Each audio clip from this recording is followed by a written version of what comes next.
Στο χριστιανικό κόσμο υπάρχει ένα μέρος όπου, όπως στον Πάρη και στον Άθο, πηγαίνουν προσκυνητές από όλο τον κόσμο. Αυτό είναι το νησί της Κέρκυρας στην Ελλάδα. Εκεί βρίσκονται τα λείψανα του Αγίου Σπυρίδωνα του Θαυματουργού.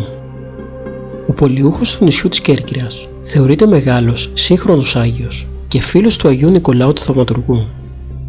Το νησί της Κέρκυρας, βυθισμένο στο πράσινο με τις πανέμορφες όχθες των κόλπων, έχει γοητεύσει πάρα πολλούς που δόξασαν την ομορφιά της σε λογοτεχνικά και μουσικά έργα. Την αποτύπωσαν σε πίνακες, γλυπτά και χαρακτικά. Για τους χριστιανούς, το ενδιαφέρον για αυτό το μέρος συνδέεται με τα λείψανα του Αγίου Σπυρίδωνα. Τα λείψανα του Αγίου Σπυρίδωνα εκπλήσουν με τη μοναδική τους εμφάνιση και με τη χάρη του Θεού είναι εντελώς άφθαρτα. Αυτές είναι εκπληκτικές δυνάμεις. Ζυγίζουν όσο το σώμα ενός ενήλικου άνδρα και ως εκ θαύματος δεν χάνουν τις ιδιότητες της ζωντανής σάρκας.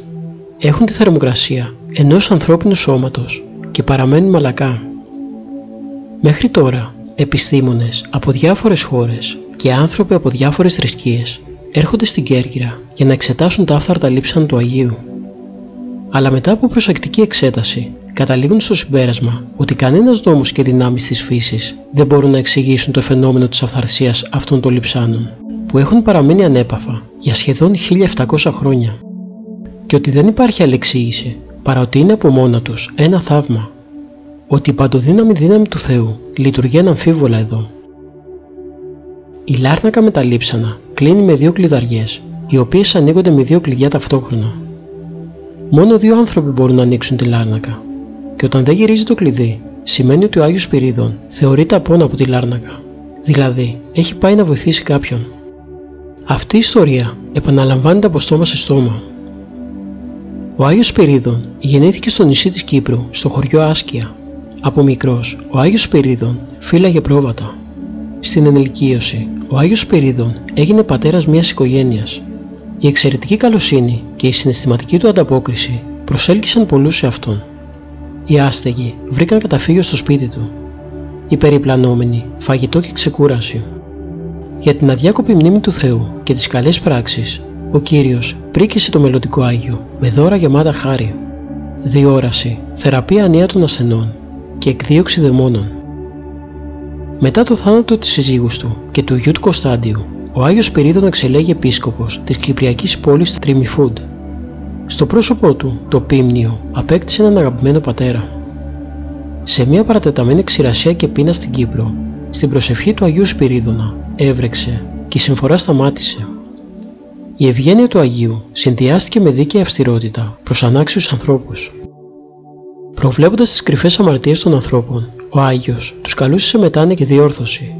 Όσοι δεν άκουγαν τη φωνή της συνείδησης και τα λόγια του Αγίου, τιμωρούνταν από το Θεό. Αυτός, όπως και ο Άγιος Νικόλαος, ήταν θαυματουργός και έκανε μεγάλα θαύματα στη σωτηρία και τη θεραπεία των ανθρώπων. Τον απασχολούσε εξαιρετικά η αυστηρή τήρηση της εκκλησιαστικής τάξης. Ο Άγιος κατήγγειλε αυστηρά τους ιερείς, οι οποίοι στα κηρύγματά τους χρησιμοποιούσαν ακριβώς τα λόγια του Ευαγγελίου και άλλων θεόπνευστων βιβλίων. Ο Κύριος αποκάλυψε στον Άγιο την προσέγγιση του θανάτου του. Τα τελευταία λόγια του Αγίου αφορούσαν την αγάπη προς τον Θεό και τον πλησίον. Περί το 348, κατά την προσευχή, ο Άγιος Σπυρίδων εκοιμήθη εν Κυρίω. Στα μέσα του 7ου αιώνα, τα λείψανα του Αγίου μεταφέρθηκαν στην Κωνσταντινούπολη και το 1453 στο νησί της Κέρκυρας.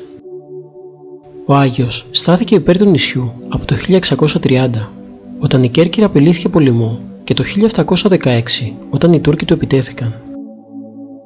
Λέγεται ότι εμφανίστηκε ντυμένος μοναχός κρατώντας ένα κερί και έσπηρε τον πανικό στους Τούρκους. Στην πόλη της Κέρκυρας σώζονται τα ιερά λείψανα του Αγίου Σπυρίδωνα, στην εκκλησία που φέρει το όνομά του. Το δεξί χέρι σήμερα φυλάσσεται σε ασημένια λειψανοθήκη μαζί με τα υπόλοιπα κοιμήλια. Τα άφθαρτα λείψανα είναι ανοιχτά για θέαση στους πιστούς 2 φορές την ημέρα. Υπάρχει πεποίθηση ότι ο Άγιος Σπυρίδων γυρίζει τον κόσμο και βοηθάει τους ανθρώπους, ενώ οι παντόφλες του φθείρονται από το περπάτημά του στο νησί όταν βγαίνει για να βοηθήσει κάποιον. Δεν είναι γνωστό πότε και για ποιους λόγους αποσπάστηκε το δεξί χέρι από τα λείψανα του Αγίου. Στις γιορτές, τα λείψανα του Αγίου βγαίνουν από την ασημένια λάρνακα και τοποθετούνται σε άλλη σαρκοφάγο, όπου στέκονται όρθια, και όταν επιστρέφονται στο προσκυνητάρι, παίρνουν την ίδια θέση. Τη σαρκοφάγο με τα λείψανα του Αγίου φέρουν στους ώμους 4 κληρικοί κάτω από ειδικό χρυσό υφαντό κουβούκλιο. Στο δρόμο υπάρχουν στάσεις για ανάγνωση του Ευαγγελίου, λιτανίες και προσευχές γονεκκλησίας.